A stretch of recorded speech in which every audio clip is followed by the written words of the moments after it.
Į energetikos istoriją Nordbalt įeis kaip vienas ilgiausių jūrinių kabelių pasaulyje. 400 km jūra tarp Švedijos ir Lietuvos gali veikti tik aukštos įtampos nuolatinės srovės kabelis. Viename jo gale srovė iškintamos konvertuojama į nuolatinę, o kitame atgali kintamą.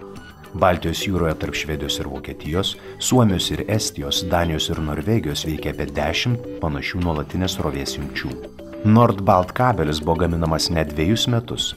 Aliuminį laidininką supa 7 apsauginiai sluoksniai iš specialaus plastiko ir metalinio apvalkalo. Iš viso pagaminta 900 km kabelio, mat į Baltijos jūros dugną guldomi lygiagrečiai 2 kabeliai, vadinami pliusas ir minusas.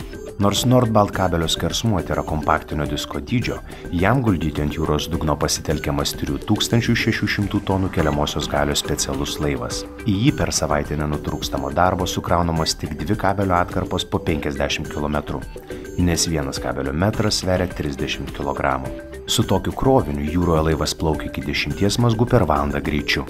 Dvigubai lėčiau nei juda panašių gabaritų krovininiai laivai.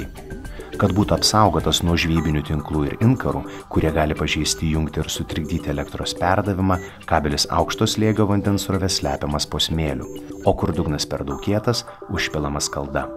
Nordbalt kabeliu skandinaviška elektra Lietuvos vartotojus pasieks 30 metų.